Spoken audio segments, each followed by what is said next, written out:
Bismillahirrahmanirrahim. Alhamdulillah, puji syukur kita haturkan kehadirat Allah Subhanahu wa Ta'ala. Di kesempatan pagi hari ini, setelah sekian lama kajian subuh diselingi dengan materi-materi yang lain, kita kembali akan membahas buku Fikih Bermadhab. Dan kita masih berada di bab tentang fikih ikhtilaf. Berikutnya yang akan kita bahas adalah poin yang ke-8 tentang fikih ikhtilaf. Di poin yang ke-8 kita akan membahas apakah benar bahwasanya ikhtilaf itu rahmat, sebagaimana hal yang umum yang dipahami oleh masyarakat. Baik, bagi para pemirsa yang memiliki bukunya, silahkan dibuka di halaman 185.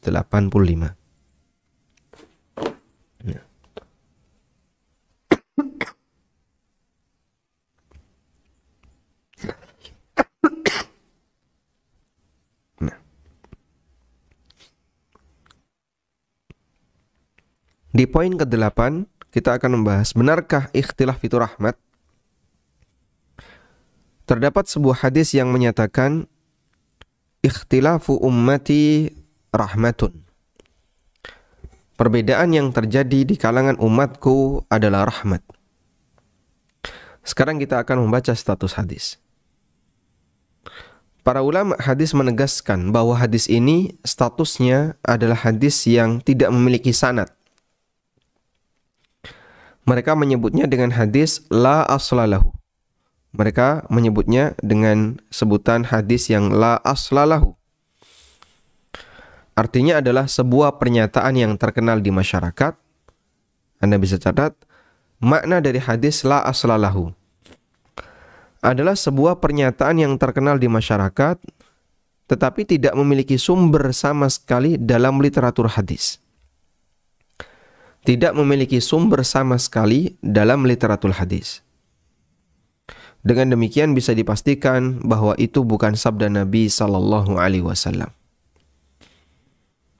As-Subki, seorang ulama Syafi'iyah, mengatakan berkaitan dengan hadis di atas, beliau memberikan komentar, "Walaysa bima'rufin 'indal muhadditsin wa lam aqif lahu 'ala sanadin sahih wala dha'ifin wala maudhu'." Kalimat ini tidak dikenal oleh para ulama hadis, dan aku tidak menjumpai adanya sanad baik yang sahih maupun yang dhaif, bahkan yang palsu. Kalau masih disebutkan dalam buku hadis, berarti masih punya landasan. Ini ada di literatur hadis ini, meskipun statusnya dhaif atau palsu. Tapi kalau sama sekali tidak ada dalam literatur hadis, berarti itu hanya kalimat yang ma'ruf di masyarakat, tersebar di masyarakat, tapi tidak punya landasan literatur sama sekali. Ini juga yang diakui oleh Zakaria Al-Ansari dalam ta'liq untuk tafsir Al-Baydawi. Sehingga dalam hal ini kita tidak boleh mengatakan kalimat ikhtilafu ummati rahmatun sebagai sabda Nabi sallallahu alaihi wasallam, karena tidak ada bukti bahwasanya itu adalah sabda Nabi sallallahu alaihi wasallam. Tidak disebutkan dalam kitab-kitab hadis. Tidak ada keterangan bahwasanya itu adalah hadis yang sahih, dhaif, bahkan palsu sekalipun tidak ada. Baik.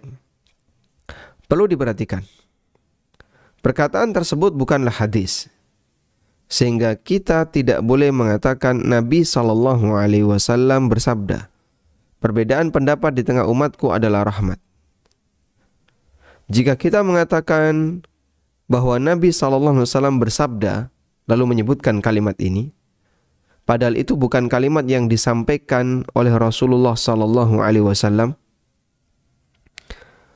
maka kita dianggap berdusta atas nama Nabi sallallahu alaihi wasallam.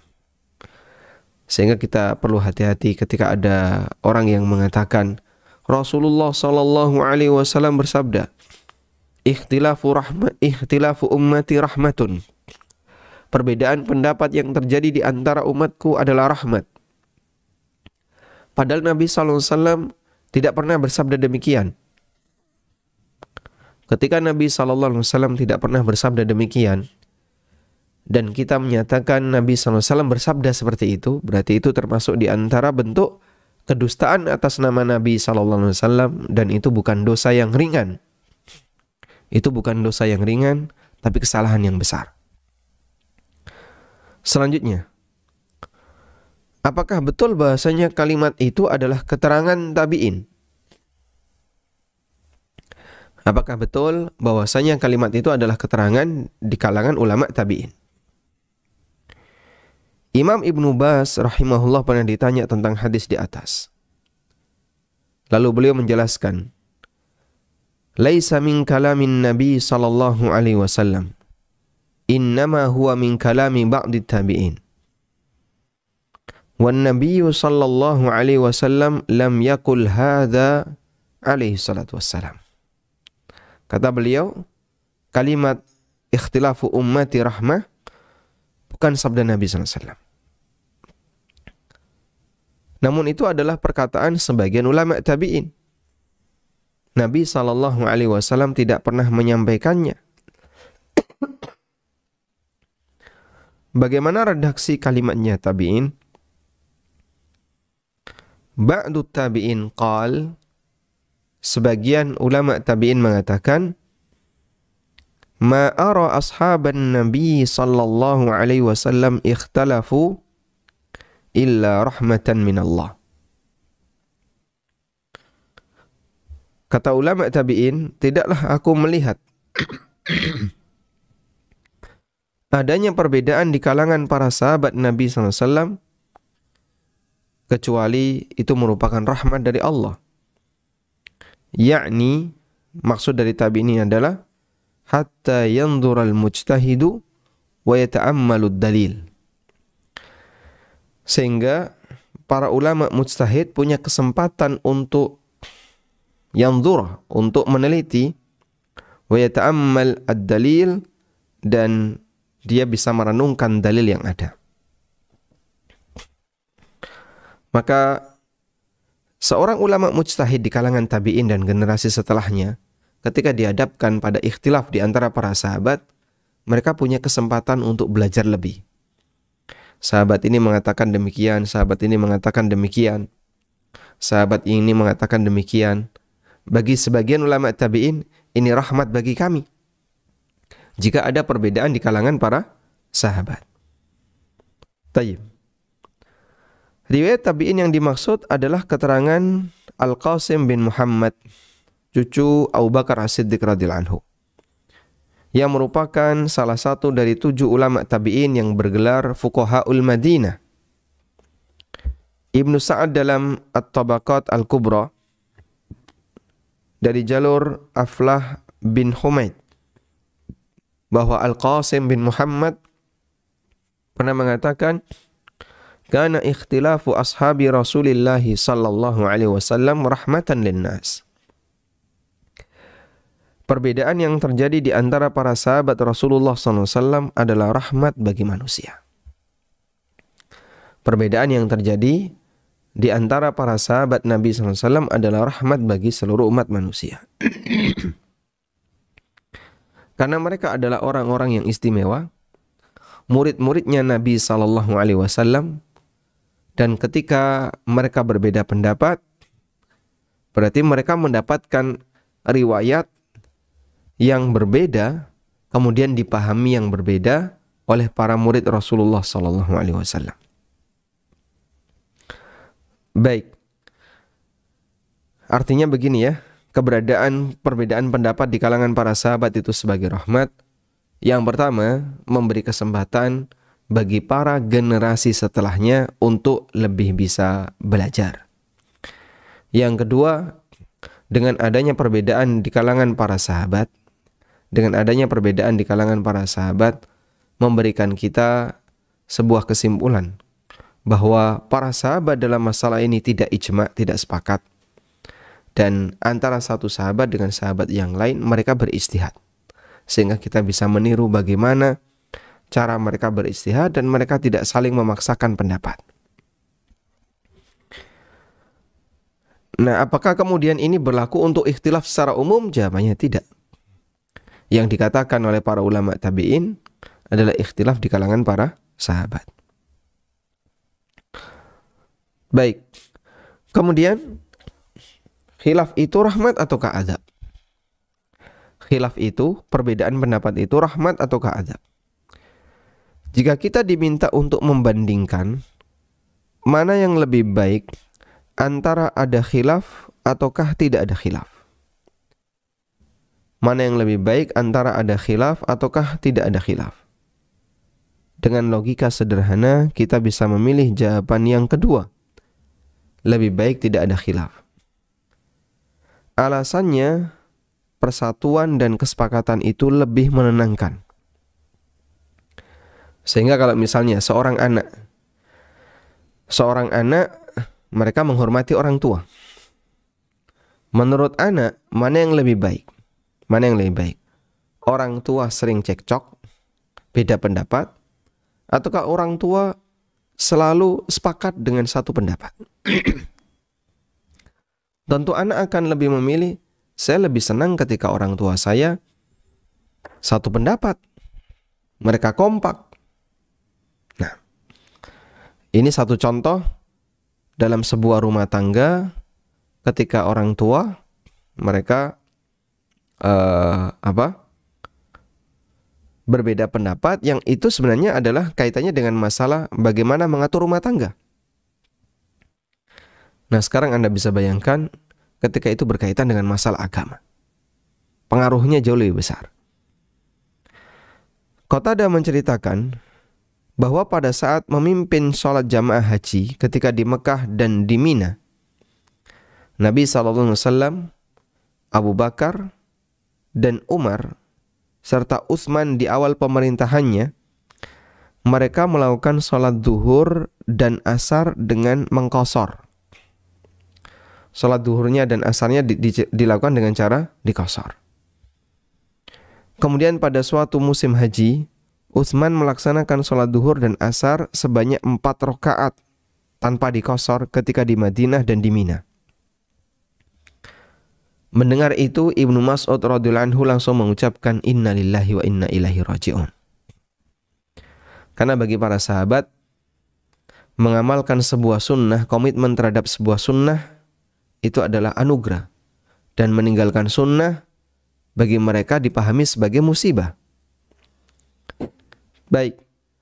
Namun Ibnu Mas'ud sendiri radhiyallahu anhu tetap sholat di belakang Utsman. Ikut berjamaah di belakang Utsman. Dan beliau tidak mengkritik Utsman, tapi beliau sholat di belakang Utsman. Beliau menilai keliru ijtihad yang dilakukan oleh Amirul Mukminin Utsman bin Affan. Tapi Ibnu Mas'ud sholat di belakangnya Utsman. Ketika ditanya, Anda mengingkari, tapi kenapa Anda sholat di belakang Utsman? Lalu Ibnu Mas'ud mengatakan, al-khilafu syarrun. Al-khilafu syarrun. Berselisih itu lebih buruk. Beda pendapat itu lebih buruk. Jika kita perhatikan ayat-ayat yang menyebutkan tentang khilaf, pada umumnya berkonteks negatif. Misalnya firman Allah Ta'ala, walau sya'a rabbuka laja'alan nasa ummatan wahidah wala yazaluna mukhtalifin illa man rahima rabbuk walidzalika khalaqahum. Allah Subhanahu wa taala mengatakan manusia itu selalu berbeda pendapat illa man rahima rabbuk, kecuali mereka yang dirahmati oleh Rabbmu, walidzalika khalaqahum, dan untuk itu mereka diciptakan. Allah menyebutkan karakter manusia suka berselisih. Lalu kemudian Allah kecualikan. Yang tidak suka berselisih itu Allah kecualikan. Illa man rahima rabbuk. Kecuali orang yang dirahmati oleh Rabbmu. Kecuali orang yang dirahmati oleh Rabbmu. Sehingga berselisih itu berkebalikan dengan rahmat. Perselisihan itu berkebalikan dengan rahmat. Sehingga Allah sebutkan karakter manusia suka berselisih, lalu Allah kecualikan, yaitu orang-orang yang dirahmati oleh Allah Ta'ala. Artinya persatuan dan kesamaan pendapat itu lebih dekat dengan rahmat dibandingkan perbedaan pendapat. Kita bisa memahami itu ya. Karena Al-Quran dengan tegas mengatakan, andaikan Allah mau, andaikan Allah berkehendak, Allah akan jadikan umat ini umat yang satu. Semua agamanya sama, akidahnya sama, kemudian prinsip hidupnya sama. Namun wala yazaluna mukhtalifin. Realita di lapangan mereka selalu berbeda pendapat. Illa man rahima rabbuk, kecuali orang yang dirahmati oleh Rabbmu. Sehingga orang yang dikecualikan ini adalah orang yang mendapatkan rahmat. Orang yang dikecualikan ini adalah orang yang mendapatkan rahmat, yang itu bertolak belakang dengan posisi perbedaan yang ada. Tayyib. Lalu apa yang dimaksud dengan perbedaan pendapat di kalangan para sahabat itu sebagai rahmat? Tadi kita sampaikan bahwa itu memberikan peluang bagi generasi setelahnya untuk lebih belajar sehingga bisa menentukan siapa di antara mereka yang pendapatnya lebih mendekati dalil. Dan generasi setelahnya bisa mendapatkan bagaimana cara mereka dalam berijtihad, bagaimana cara mereka dalam memahami sabda Nabi SAW. Ya, meskipun itu adalah perkataan ulama tabi'in, dan perkataan ini bisa diterima dan bisa ditolak. Sehingga misalnya generasi setelahnya mengatakan bahwa semua perbedaan bagi saya tidak suka. Ijma itu yang saya suka. Kita juga bisa menerima itu. Sebab secara umum yang namanya perbedaan pendapat itu hal yang dipahami kurang baik. Nah, meskipun realita itu tidak boleh untuk kita tolak, sebab itu adalah realita yang sudah terjadi sejak masa silam. Selanjutnya, perbedaan pendapat yang diperbolehkan. Kita mengakui bahwa perbedaan pendapat ada yang diperbolehkan. Akan tetapi perbedaan itu, ini mungkin bagi Anda yang punya bukunya, tolong ini dicoret ya. Kita mengakui bahwa perbedaan pendapat yang ini diganti dengan ada. Ada yang dibolehkan. Akan tetapi perbedaan pendapat itu merupakan pendapat para ahlinya, baik ulama di kalangan sahabat maupun generasi setelahnya. Hasan Al-Basri menyebutnya sebagai perbedaan ahlur rahmah. Sebagai perbedaan ahlur rahmah. Sehingga perbedaan pendapat itu tidak membahayakan bagi mereka. Hasan Al-Basri mengatakan, amma ahlur rahmatillah fa innahum la yakhtalifuna ikhtilafan yadurruhum. Untuk para ulama ahlur rahmah, mereka tidaklah berbeda pendapat dengan bentuk yang membahayakan mereka. Untuk ulama ahlur rahmah, mereka tidaklah berbeda pendapat dengan bentuk yang membahayakan mereka. Beliau menjelaskan bahwa para ulama ahlu sunnah berbeda pendapat dalam lingkup yang mubah, sehingga tidak membahayakan mereka. Sebaliknya, selain ulama ahlu sunnah berbeda pendapat sampai pada tingkatan membahayakan mereka. Itulah perbedaan pendapat yang haram. Ya. Ulama ahlu sunnah ketika beda pendapat itu tidak membahayakan. Tapi selain ulama ahlu sunnah ketika beda pendapat, mereka sampai pada tingkatan saling menyesatkan, bahkan bedanya terlalu jauh. Yang satu ya jauh keluar dari dalil, bahkan kadang membuat dalil sendiri. Yang satu terkadang dia menyimpang dari dalil meskipun tidak terlalu jauh, tapi mereka saling menyesatkan. Keberadaan ikhtilaf di kalangan para ulama pendahulu memberikan kesempatan bagi para ulama generasi setelahnya untuk mengkaji dan mempelajarinya. Dari sinilah keberadaan ikhtilaf itu merupakan khazanah umat Islam. Dari sini perbedaan pendapat itu menjadi khazanah bagi umat Islam. Baik, artinya kita punya alasan A, kita punya alasan B, kita punya alasan C. Imam Ibnu Baz memberikan catatan untuk perkataan tabi'in bahwa perbedaan di kalangan para sahabat adalah rahmat. Lalu beliau mengatakan, yakni hatta yanzur al-mujtahidu wa yata'ammalu ad-dalil. Fal ikhtilafu bainal ulama'i fihi masalihu lil muslimin. Maksudnya adalah dengan adanya perbedaan pendapat di kalangan para sahabat, maka para mujtahid akan melihat dan merenungkan dalil. Sehingga ikhtilaf di kalangan para ulama memberi kesempatan bagi masyarakat untuk lebih banyak belajar. Dan itu memberikan maslahat bagi kaum muslimin. Wa in kana al-ijtima'u afdalu wa ahsan. Meskipun kalaupun sepakat itu lebih afdal, lebih baik. Al-ijtima'u fihi rahmat wal khair. Kesepakatan, persatuan adalah rahmat dan kebaikan. Kama qala Jalla wa ala, sebagaimana firman Allah Ta'ala, wala yazaluna mukhtalifin illa man rahima rabbuk. Manusia selalu berbeda pendapat kecuali orang yang dirahmati oleh Rabbmu. Farrahmatu ma'al jamaah, sehingga rahmat itu bersama jamaah. Rahmat bersama jamaah. Rahmat bersama dengan persatuan. Dan perbedaan disebut oleh Allah dalam konotasi yang buruk, yang dikecualikan dari itu adalah orang yang mendapatkan rahmat dari Allah Ta'ala. Walhamdulillahi Rabbil Alamin. Ini penjelasan terkait ikhtilafu rahmati, ikhtilafu ummati rahmatun. Baik, sekarang kita akan berikan beberapa kesimpulan ya terkait ini. Semoga lebih bisa memahamkan. Yang pertama, bahwa kalimat ikhtilafu ummati rahmatun bukan sabda Nabi SAW. Karena itu jangan sampai di antara kita ada yang mengatakan Rasulullah SAW bersabda, ikhtilafu ummati rahmatun. Ikhtilaf umatku adalah rahmat. Ngomong seperti ini bisa berbahaya. Kenapa? Karena bukan sabda Nabi SAW lalu dikatakan sebagai sabda Nabi, berarti berdusta atas nama Nabi SAW. Nabi SAW tidak pernah bersabda demikian.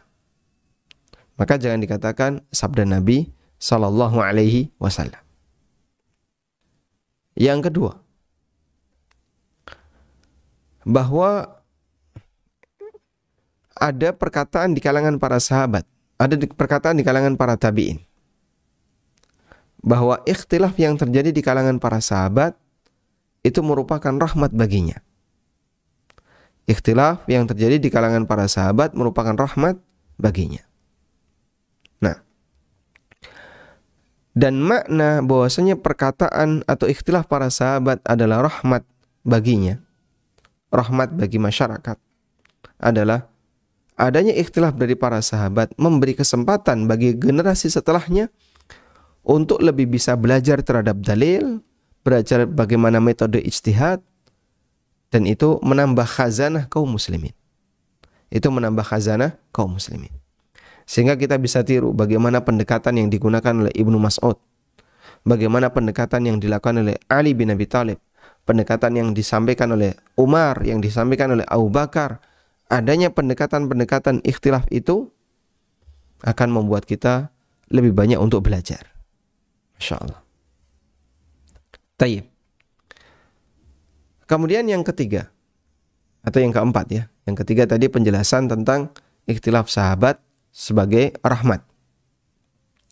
Yang keempat, kesimpulan yang keempat adalah bahwa yang namanya perbedaan itu lebih buruk, lebih jauh dari rahmat dibandingkan persatuan. Bahwa yang namanya perbedaan itu lebih jauh dari rahmat dibandingkan persatuan. Maka seharusnya kita lebih mendukung persatuan dan bukan justru malah menimbulkan perpecahan. Satu pendapat itu lebih baik daripada banyak pendapat. Dan tadi kita sebutkan beberapa ilustrasi. Di antaranya adalah ilustrasi tentang orang tua. Lebih dari itu, konotasi perbedaan pendapat itu buruk. Dan Allah Subhanahu wa taala mengatakan orang yang dikecualikan dari perbedaan pendapat adalah orang yang dirahmati oleh Allah. Wala yazaluna mukhtalifina illa man rahima rabbuk. Manusia selalu berbeda pendapat kecuali mereka yang dirahmati oleh Rabbmu. Sehingga persatuan jelas lebih baik daripada adanya perbedaan. Wallahu a'lam. Baik, itu beberapa catatan tambahan dan kesimpulan terkait dari apa yang kita bahas. Dan insya Allah di pertemuan berikutnya kita akan membahas tentang dianjurkan untuk keluar dari perbedaan. Al-khuruj minal khilaf. Nah, bagaimana bentuk khuruj minal khilaf? Ada sebagian orang yang salah paham. Ini dalam rangka untuk keluar dari perbedaan. Bagaimana bentuk keluar dari perbedaan yang benar? Insya Allah akan kita bahas di pertemuan berikutnya. Dan kita berharap kepada Allah, semoga Allah memberikan kita kekuatan untuk istiqamah dalam rangka belajar tentang masalah ini, sehingga kita bisa mendapatkan hasil yang lebih maksimal, lebih dewasa dalam menghadapi perbedaan, dan tahu posisi ketika menghadapi perbedaan. Karena seorang hamba ya, yang belajar ilmu agama, pasti dia akan menjumpainya. Baik, demikian yang bisa kita sampaikan. Wassallallahu ala nabiyyina Muhammadin wa ala alihi wa sahbihi wasallam.